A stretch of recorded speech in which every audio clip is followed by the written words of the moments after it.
All right, welcome back. And this is the Business Fix. I'm glad that we are having this conversation today because industrialization is that one word that has been used for a very long time. When we look at the history, there are quite a number of industrial revolutions, as so put. 4 to be exact. Right now we are in what we call the 4th industrial revolution. Some people are in agreement, others are not. Nonetheless, there was the 1st, the 2nd, the 3rd. Where was Africa in all this? How have we evolved as a market? Where are we when you talk about industrialization in this country?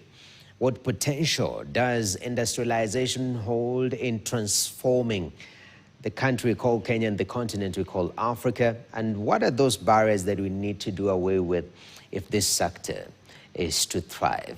We have a rich conversation right here in studio, but before we do that, I'd like to set the tone here in terms of definition, because sometimes it becomes we lose it when we don't understand the basics of what exactly it means when you say industrialization. This brings me to a class here, a bit of definitions, and this can be altered or played around with, but still the core remains. So what is industrialization? Industrialization represents the transformation of economies driven by technological advancements and increased production efficiencies, resulting in shifts in both economic structures and labor markets. Quite a complicated way of describing industrialization, but essentially, for the longest time, historically, it's moving from agri-reliance, and now you are heavy. Your economy is moving into mechanization, okay? So a bit of history, okay? And this one is just historic definition. What we've observed as the globe is that industrialization has historically transformed economies from agriculture-based to manufacturing-focused. Remember, this is quite critical because we say that the agriculture sector is the backbone of Kenya's economy. The big question is, how do you transform this and industrialize this instead of doing away with it to manufacturing focus? So are we doing agri-manufacturing, driving substantial economic growth and technological innovation? Very, very important also to look at this issue of technology and focusing on economic growth because output is very, very important. Okay? Now, industrialization in Kenya. Where are we? And our panelists will help us understand where we are when it comes to the discussion. But industrialization in Kenya focuses on quite a number of areas, but value addition is one of them, which is very, very important. We always talk about it. We are exporting raw products. Why can't we value add, create jobs within the economy and export finished products? Interesting discussion we'll have. Agro-processing, because we are an agro-based economy. Actually, the agricultural value chain employs almost 80%. I mean, when you look at agriculture, it is the dominant factor in the nation. And export growth, because there is now the element of opening up the world. And since the world is open, Africa is opening up with Africa Continental Free Trade Area.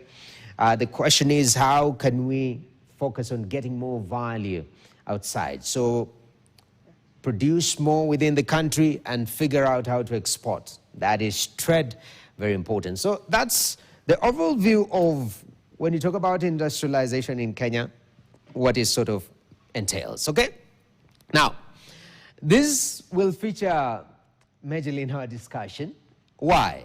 Because when you talk about industrialization in the country, manufacturing is at the core of it. And manufacturing is quite an important sector. Actually, right now it contributes 7.3% to Kenya's GDP. There is this wonderful goal that we had as a country. By 2030, it should be contributing around 20% to GDP. So we have at least about 3 years or so, 3.5 years, to be able to push this to 20%. Of course, there are different arguments in regards to what this entails, because the figure has been going down, but people within the sector are saying that the value has been going up. It's just that other sectors are growing faster, for example, service industry and whatnot. Now, there's quite an interesting index that was released by the African Development Bank. And this one is, it's an index, Africa Industrialization Index 2025. And this was looking at the continent of Africa and looking at where these countries are in terms of industrialization. What are some of the findings that we found? First of all, the index is basically to track African economies' industrialization trajectories, inform the strategic policy making and priority interventions needed, which we shall be discussing here too. But these are the findings of that particular index. Okay, 41 out of 54 African countries recorded improvement in their industrialization scores. Okay, Morocco, okay, surpassed South Africa to emerge as the highest ranked industrial economy in Africa over the coverage period, reflecting sustained industrial upgrading, export diversification, and effective implementation of strategic industrial policies. We'll talk about policy and how it shapes how industrialization grows in this country. And another thing was, where was Kenya in this ranking? Actually, we were ranked relatively high, but it wasn't amongst the top performing. Actually, we're just below number 10. And that is, high medium. We're leading the medium category, which is quite interesting. But as I told you in studio, we have a wealth of knowledge, wonderful people who have experience when it comes to matters industrialization. And I'm glad, gentlemen, that you've made time to discuss this important topic with us this evening. So I'd like to start with Dr. Kelvin Hisa. You are the Acting Director General of the Kenya Industrial Research and Development Institute, that is KIRDI. So you do research. When you talk about industrialization in this country, you have a very good foundation to break it down for us, just to understand, when you say industrializing Kenya, what are we talking about? Is it that you and me, we start doing something with our small machines? Is it the big players? Is it the global players? In simple terms, when you talk about industrializing Kenya, what does that exactly mean? Thank you, No. And first of all, I want to thank you for bringing me on board. I'll start by introducing myself. My name is Dr. Kelvin Hisa. I'm the Acting Director General of KIRDI, which is Kenya Industrial Research and Development Institute. Kenya Industrial Research and Development Institute is mandated to undertake research, development, and innovation in industrial and allied technologies, and disseminate the same to support inclusive, sustainable industrial development in Kenya. Now, we are supposed to be at the center of industrialization. Mm-hmm. In the Kenyan context, the Kenyan economy is largely agricultural based. So when we talk about industrialization, we are talking about manufacturing value addition for agro-processing, so that we minimize post-harvest losses, so that we are able to create wealth and jobs for this country. Mm-hmm. That's basically what it means. Okay. Yeah. Victor, we've had a lot of talk about the Kenyan economy and how it is structured, and what it means for especially the future of this country. Industrialization has been highly talked of as that silver bullet that will solve especially our employment issues and economic growth issues.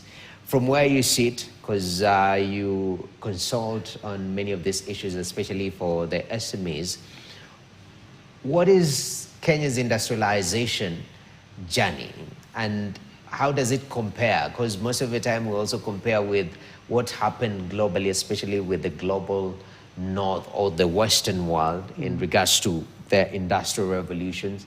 And we're sort of working our way part to part, wondering when we're going to reach the third industrial revolution. Talk to me about that. Yeah, so I think Kenya largely, I think for a number of years, has remained to be a supermarket economy. Meaning that we talk about industrialization in policy, but in practice we don't support industrialization. And the numbers show this very clearly, and I think you even indicated on the statistics that we're sharing that we've seen that even the share of manufacturing in terms of GDP contribution has been declining to less than 10%. Yet we know that the biggest employer in terms of young people in any economy is within the manufacturing space. We still continue to underinvest in agriculture, even though it is the backbone of the economy. We are still at less than 3% in terms of budget allocation towards agriculture, against an AU benchmark of 10%. We still underinvest in research and development, and Dr. can also attest to that. We are still at 0.8% of national budget against 2%. That is why you see a lot of MSMEs in Kenya always manufacturing the same things. Either it is soapstone, or if you go to Kariakoo, it's the same Mabati boarding school things that we used to take. So we still lack support, and government is not quite serious in terms of supporting industrialization. If you look at the ease of doing business within manufacturing, is extremely difficult for you to be able to go through the number of licenses that are needed for you to be able to be a manufacturer. So manufacturing or industrialization becomes a thing for the big boys. The rest of us, we wait and see and look and buy and sell stuff. Lastly is, if you look at the access to market efforts by government, is still very weak. Up to now, whenever we talk about economic partnership agreements or trading with other countries, we always talk about the same things. Tea, coffee, cut flowers, horticulture is the same thing. So, and we don't see even effort of government trying to diversify from the traditional export. So the question, as I think as MSMEs and as Kenyans is are we serious when we say we want to industrialize? From a government perspective, we're not seeing the government putting the money where their mouth is. Wow. Are we serious whether we want to industrialize or not? That's a heavy question. And Tikin, I know you are in the legal world, and you look at what Victor has raised, the issue about whether when you talk about industrialization, it comes with some sort of connotation that this is a big boy affair. The rest of you can go, do your small thing, but this is a big boy affair. But these small players are majority. From your observation within the continent of Africa and Kenya, to be specific, talk to me about what you've learned about when you talk about industrializing. Is it in sync with the legalities that you interact with every day as you help businesses try set up even within this country, those who are seeking to do so? Thank you, Noah, for the invitation. On that one, I think you put it right that majority of the people in industries are within the lower cadre. And when you ask them about the reasons why they can't go beyond that, they will tell you that the issue is overregulation.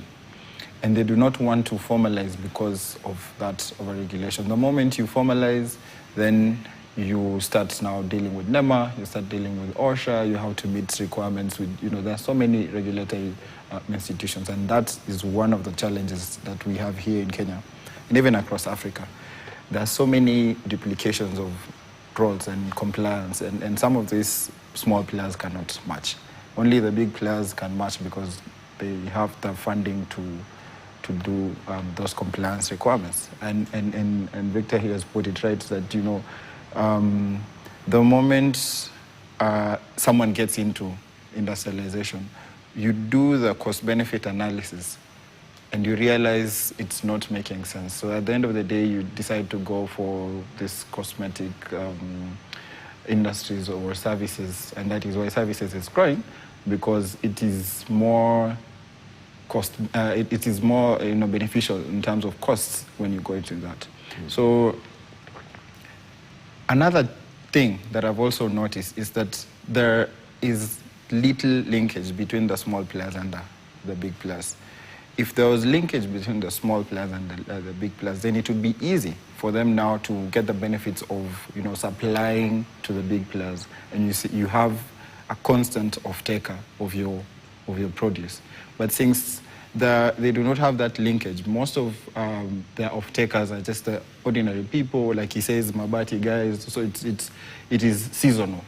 They depend on the school period. When the school period is over, they do not have customers, and some of them now have to close shop.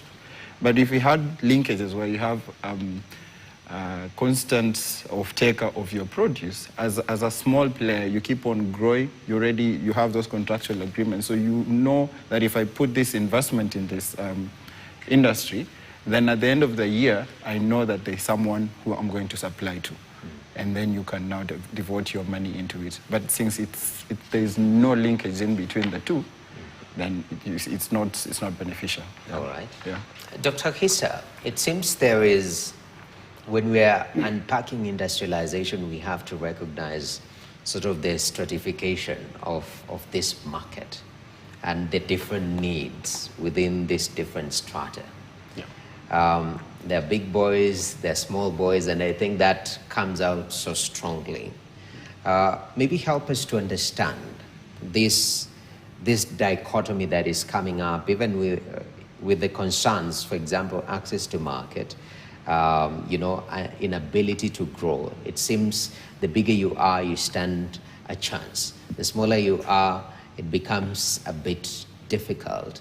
Help us understand how this market is diversified and why we have this different categorization and what has kept it that way as we speak. Well, thank you, No. I think that's a very interesting question. I want to say that if you look at the ecosystem of our industrialization, we have MSMEs and the big players. So as my brother has rightly put it, it's important that we find a link where the big players are able to outsource the small players. For example, if we have General Motors or Isuzu, they can outsource the making of sofa sets, the making of bolts, the making of nuts. What they need to do is to adopt a cluster approach in which they share with the MSMEs the standard requirements, the specifications. Then they work with them to build their capacity to meet those specifications so that they concentrate on the more technical stuff. Now, that kind of arrangement is weak in this country. And that's why you have Toyota has been there for very many years. Its level of outsourcing is very low. We have Isuzu East Africa. The level of outsourcing is there, but low. So what we need to do is to take deliberate steps to ensure that some of these things are outsourced. Yeah. What I can mention now is that this challenge has been identified, and now the Japanese group is creating a samurai fund, which is basically going to build the automobile value chain. And all these bottlenecks with respect to standards, with respect to quality, with respect to mass production will be addressed so that the small players are put on board so that they become active players within the automobile value chain. Okay. And if this happens, I think that will promote inclusivity in terms of participation of our SMEs in the automobile value chain. Okay. Yeah. That's quite interesting that you've picked up the automobile. And I know you want to raise a point, but I'd like us to take a short break. I think so far we've just laid the bigger picture approach of where we are, the dynamics. First of all, we've established that there is that duality within the sector.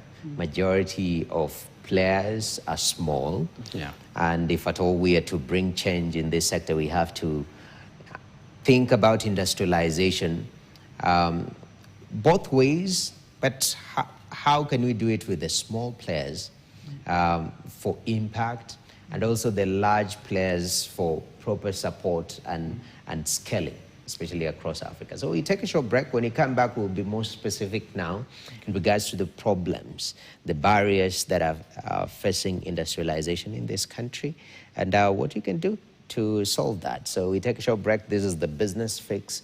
Keep it KTN.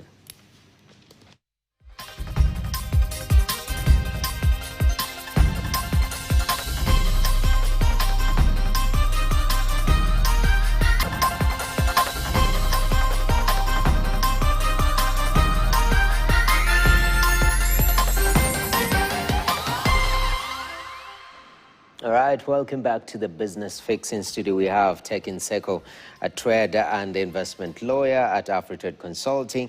We also have Dr. Kelvin Sika Khisa, who is the Acting Director General at KIRDI, Kenya Industrial Research and Development Institute. And we have Victor Tieno, MD and founder of VIFA Consult. Before the break, you know, Daktari had made very interesting suggestions, and Tekin was looking at me and saying, just give me a moment, I respond to something. What are you saying, Tekin? Daktari here mentioned the Samurai Fund, and I just remembered one of the key constraints when it comes to this industrialization is access to funding. And one is the high rates of interest rates that the commercial banks give. Most of them are not members of, the other option is going to the circles. Most of them are not members of the circles. Most of them are not members of cooperative societies, but we've seen that the ones who've now joined the cooperative societies have tried to, you know, come up with really good industries, and we have the Meru milk story. And another thing is, another big challenge is that before a commercial bank gives you a loan, they will need collateral. These guys do not own land. What they have is, you know, these machines and all. And we have a law for the movable property rights where you can register that as collateral. However, banks do not take that as collateral because of the risks. So there are options where, for instance, if I'm a farmer, I can use my cow as collateral to get, you know, a loan. And then using that money, I can use it now to invest in maybe an industrial venture. But now banks generally do not accept that. So that is a key constraint, because as Victor mentioned, we're not funded. The government is not funding as much. So we end up depending more on donors and non-governmental organizations, but to what extent? Because those ones are also, they want to meet their own KPIs. Their money is limited. They have agendas to fund. But at the end of the day, as a country, we have our own goals, and we do not fund those goals. Okay. So that is a key issue. When he mentioned, I thought to expand on it. And it brings on the table this issue of money and resources, Victor, because when you talk about industrialization in the country, it sounds very nice until you start counting the cost. How much does it cost to industrialize? It talked about changing and revamping and reworking the agri-sector. It will need quite a huge budgetary allocation, which we are not doing. We are not hitting some of those agreed targets, and that seems to hold these sectors back. So in terms of funding, do you feel it is a key pillar? Is it foundational, or are there changes that we need to make before even we start pushing for more funding?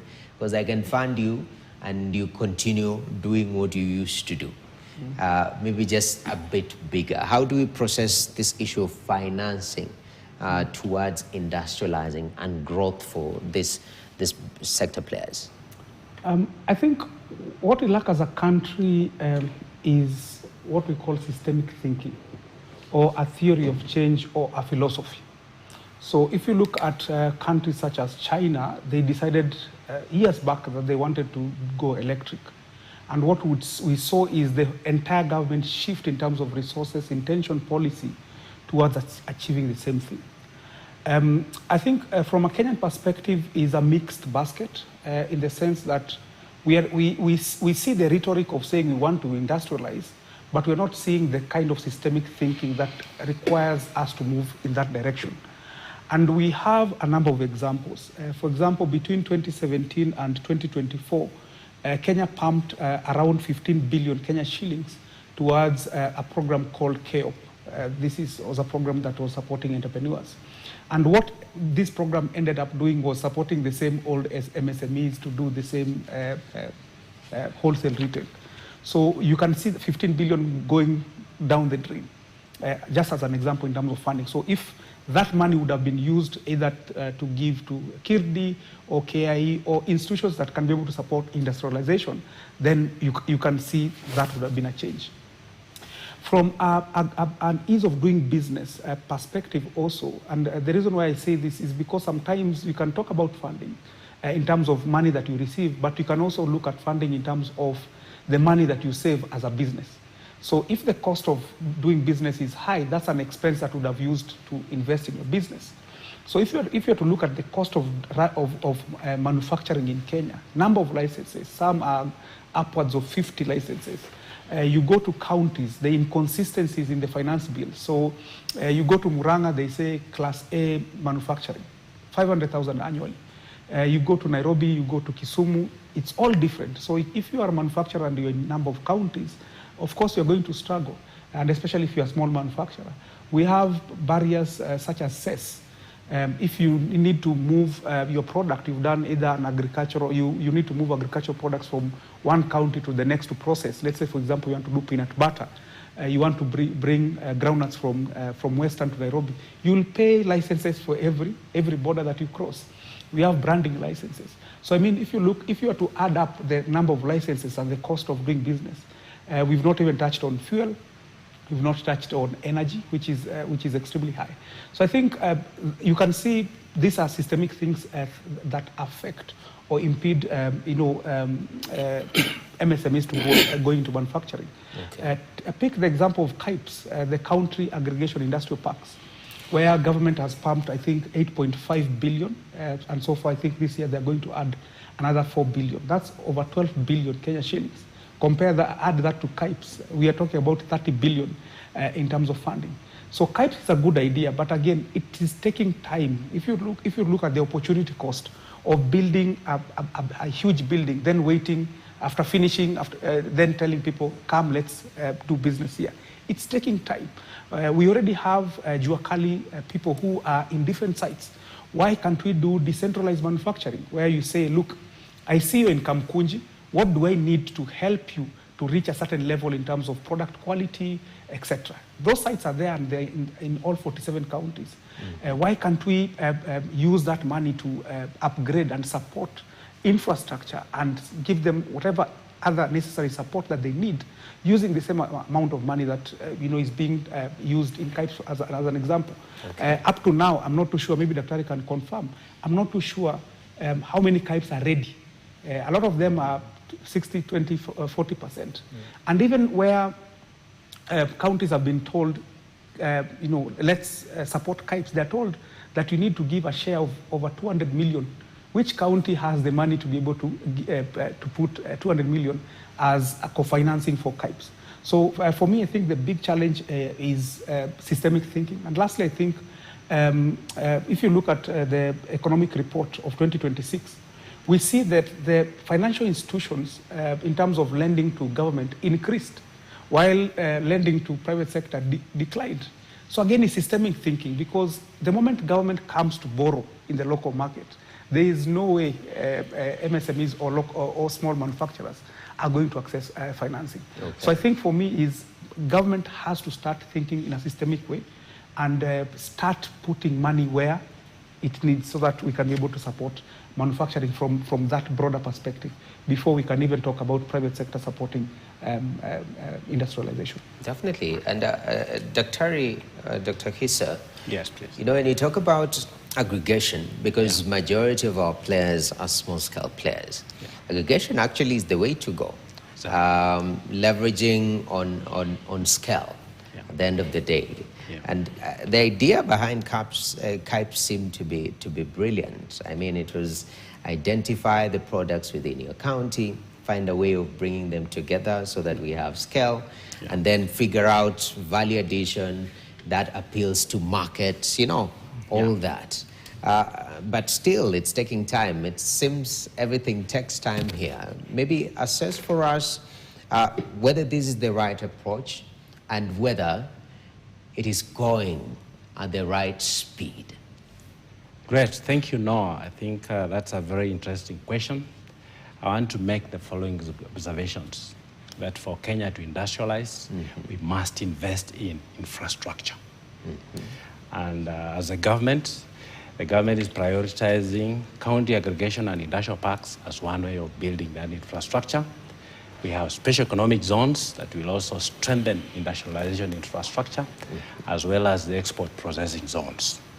So if this infrastructure is put in place, then it can help accelerate our ability to industrialize.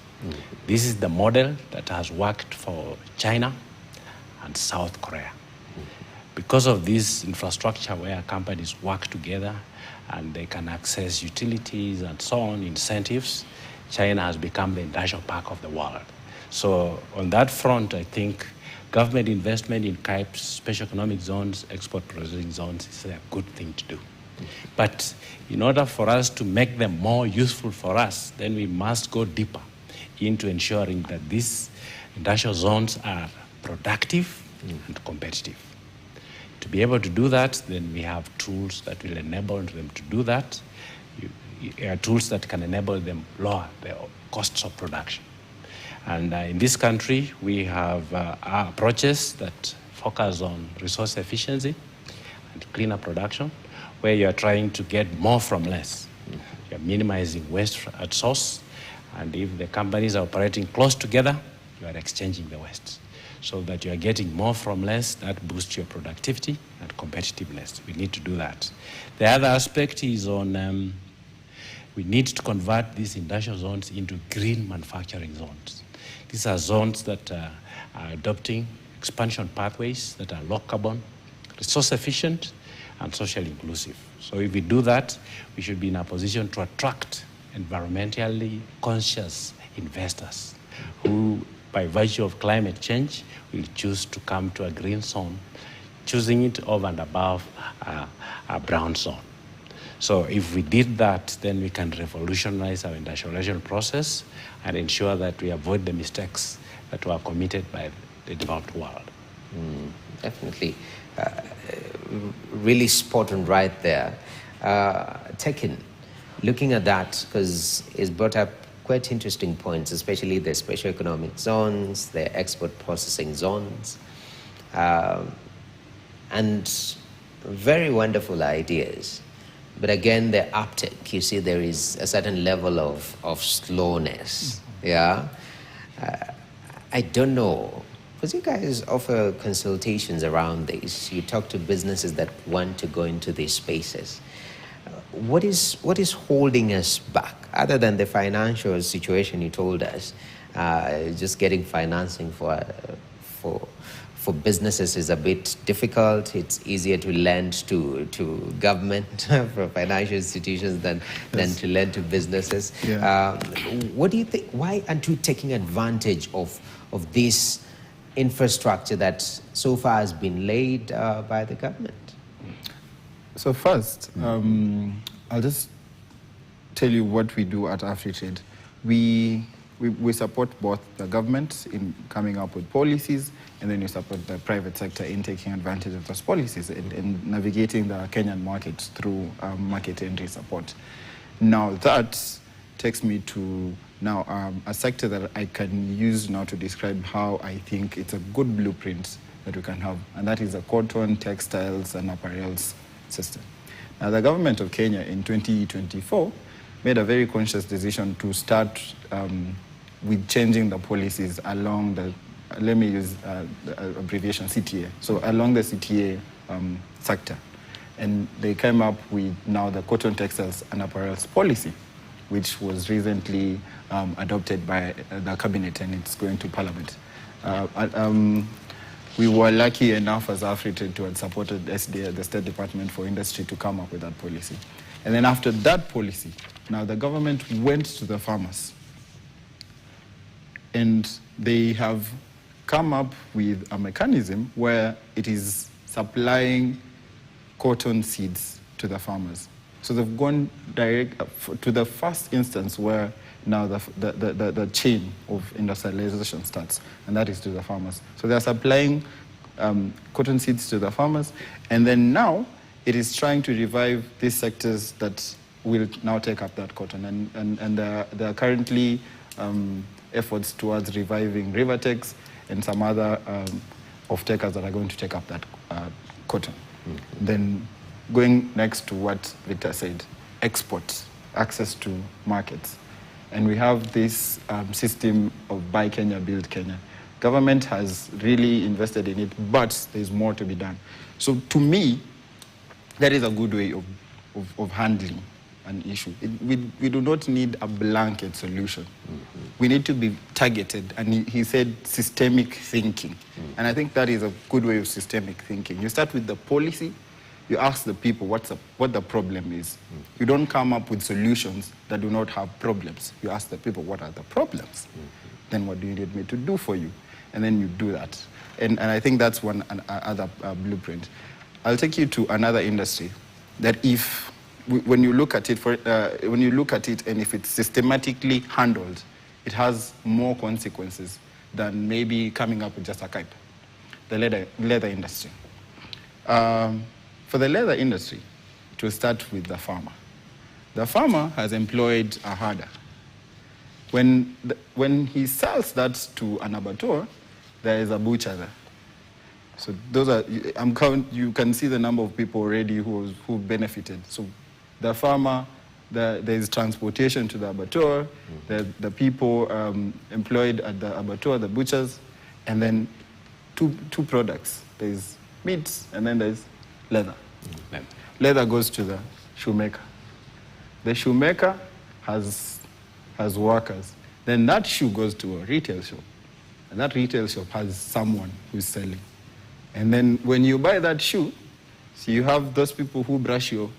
So you look at that whole chain, it employs a lot of people. Mm-hmm. And that's one of the industries, sectors that, if it is targeted, we have, let me use his word, systemic thinking, then you have more value than we would by just coming up with a random blanket solution.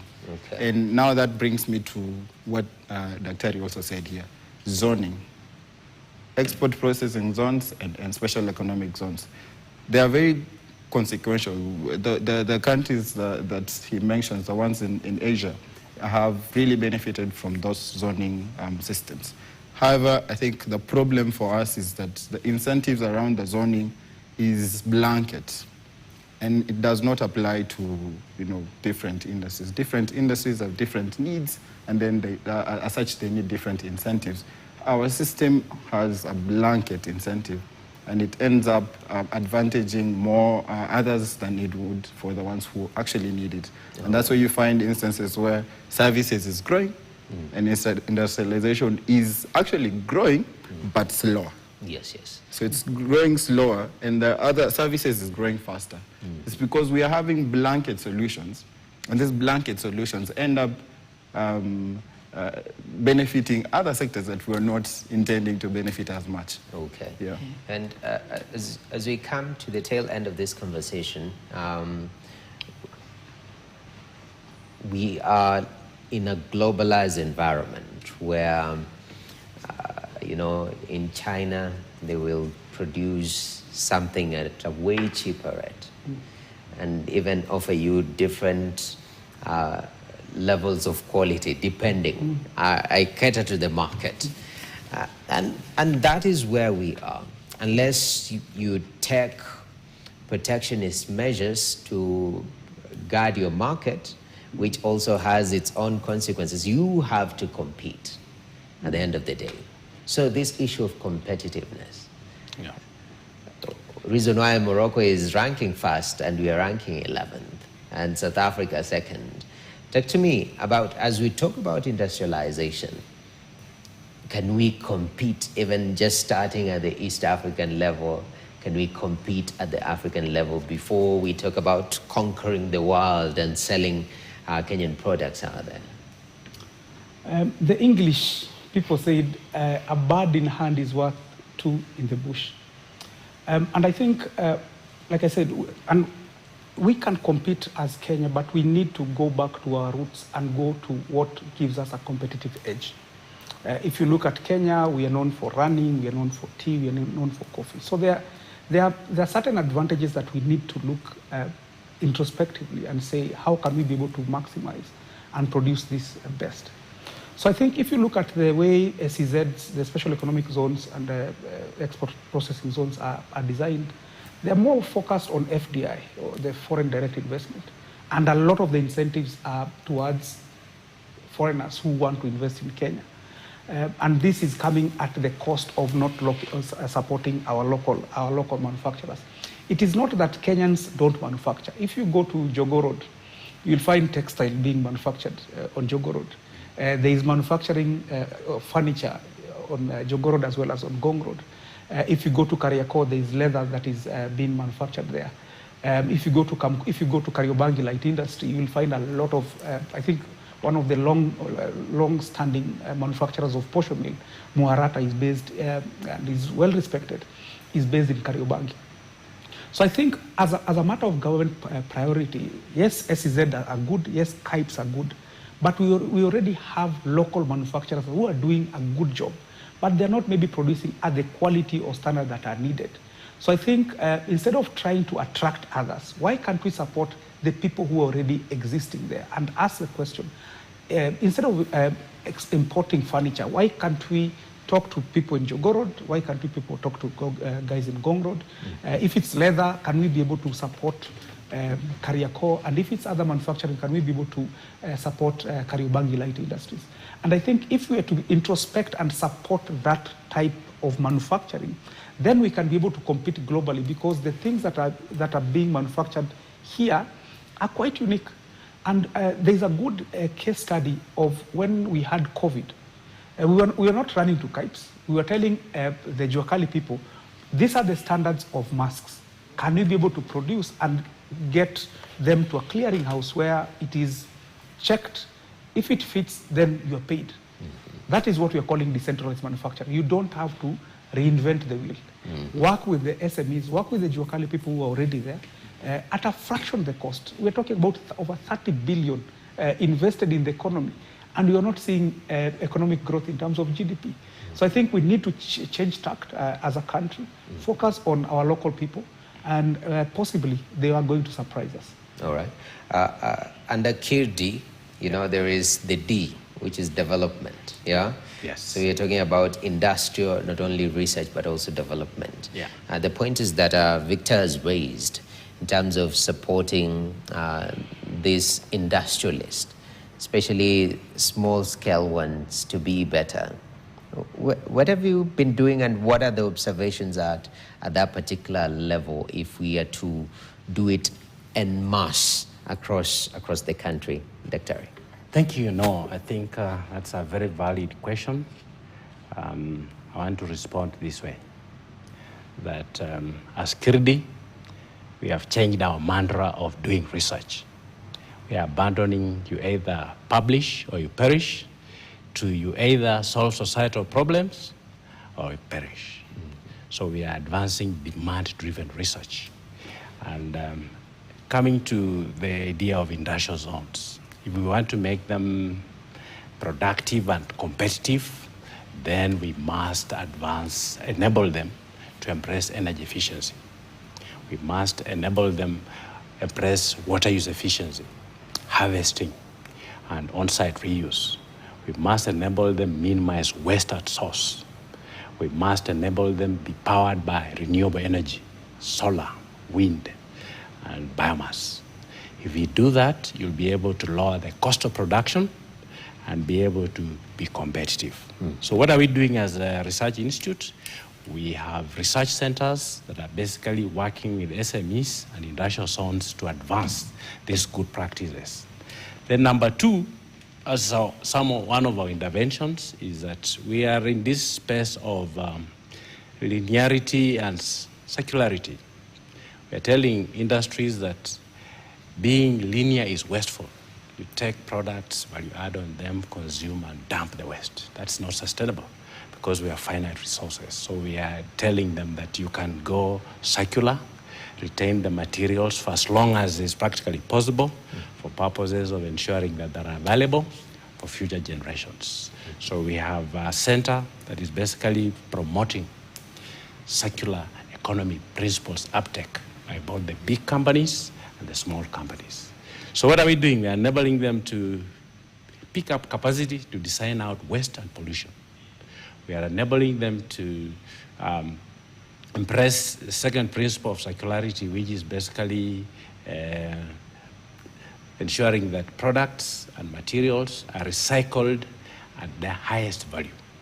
An example is this: you drink your Coke, then you throw away the aluminum can. Can that aluminum can be separated, be used to make a drone that you are willing to pay millions for? So those are the things that we are trying to advance, so that we are upcycling wastes into materials that have value. The other thing is about restoring our ecosystems. Most of the value chains that are prioritized by Beta rely on ecosystems. So ecosystem restoration is key. And lastly, renewable energy. We don't use solar to the extent that we are supposed to. We are very lucky in the tropics. We have solar all the year round, but unfortunately, we don't use it well. So through innovation, we can be able to have solar solutions that can drive processes and cut costs of production. Definitely. So utilizing the resources, bring in efficiency, bring in circularity, as you say, reduce wastage, streamline production at whatever level you are. We are 2 minutes to the end. Taken. I like giving people hypotheticals. So as we close up, Taken, you become the main man at the Ministry of, we call it MITI, but one of the I's is industrialization, industry rather. What are the low-hanging fruits that you're changing, quickly, so that to have impact? And I'm not saying before the general election, just for the general good of industrialization in the country. I think first, like we've pointed out, a big, not inefficiency, but a big shortfall from the government has been funding. And quite rightly so. I mean, there are other institutions and sectors that the government needs to fund.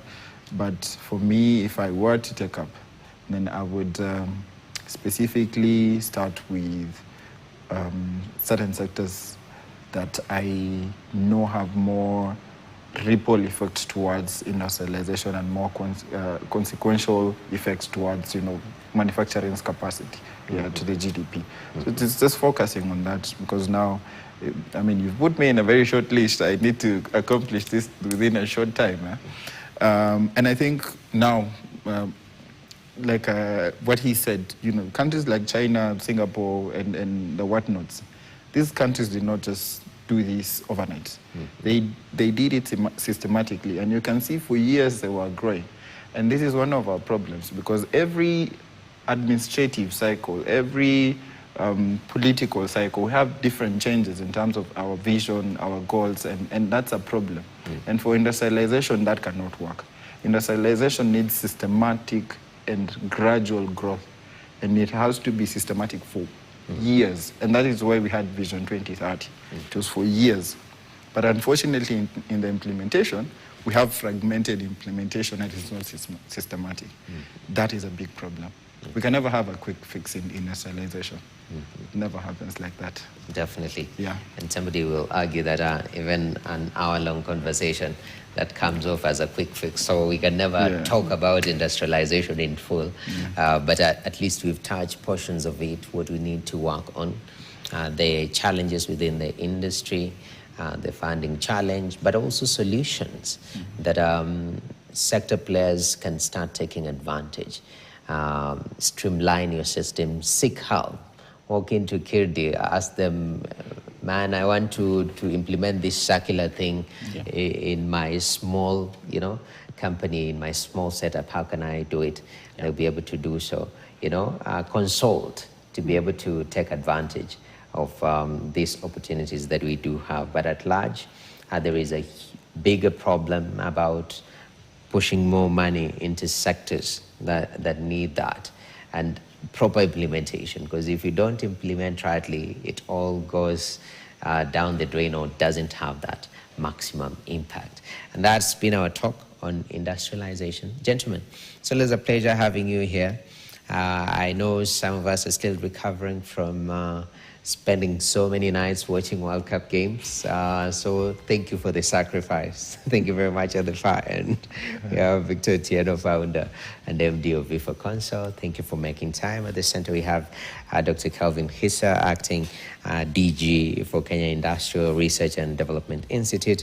And right on my immediate right, we have Tekin Sayako, a trade and investment lawyer at Authoritative Consulting Group. Really appreciate it. Thank you very much for taking time to be part of this conversation, and thank you for journeying with us over the past hour as we talk matters industrialization right here at the Business Fix. Thank you very much. My name is Noah Kipkimboy. It is good night for now. See you in the next one.